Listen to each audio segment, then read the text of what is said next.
क्या रिजल्ट रहा है आज का? देखिए, आप लोगों ने भी देखा लोकतंत्र में जिस तरह का कृत्य भारतीय जनता पार्टी की सरकार में चीनी मिल के चुनाव में हुआ, यह बिल्कुल ही असंवैधानिक है।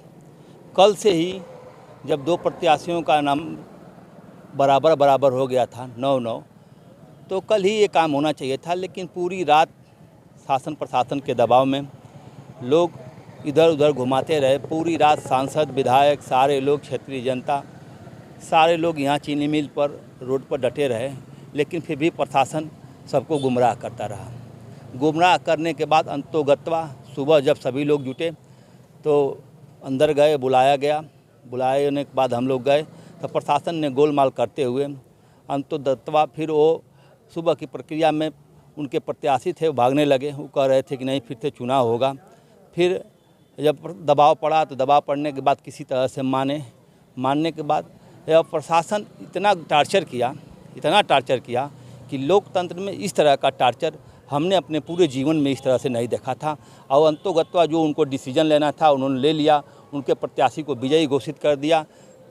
इससे अधिक मैं आप लोगों से कुछ कह नहीं सकता हूँ। टार्चर किया गया? जबरदस्ती किया जा रहा था। मतलब किस तरह का जबरदस्ती? क्या आरोप एक लगाया जा रहा था कि हम शासन के मंशा के अनुरूप कार्य करेंगे, आपके कहने के हिसाब से ना कार्य नहीं कर सकते हैं हम।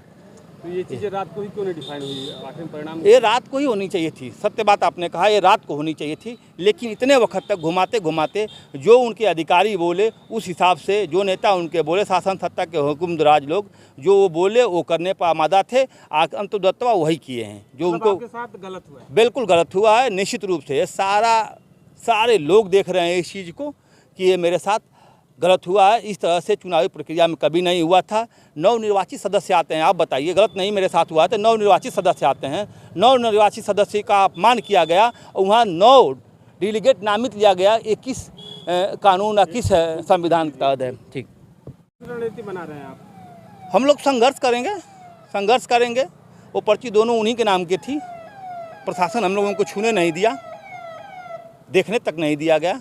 तो जबरदस्ती करिए। कल से आप द्वारा निर्वाचन को लेकर तमाम आरोप लगाए जा रहे हैं, इसको लेकर के आप ऊपर के बिल्कुल हम कोर्ट तक जाएंगे, हाई कोर्ट, सुप्रीम कोर्ट तक जाएंगे और निर्वाचन आयोग में भी जाएंगे। जो कार्य मेरे साथ किया गया वो नहीं होना चाहिए। तो यानी कि पर्ची निकाली गई और उसके बाद परिणाम घोषित किया गया? जी बिल्कुल। जैसा आरोप है आपको कि पर्ची पे दोनों नाम उन्हीं का था, आपको देखने नहीं दिया गया? नहीं देखने दिया गया।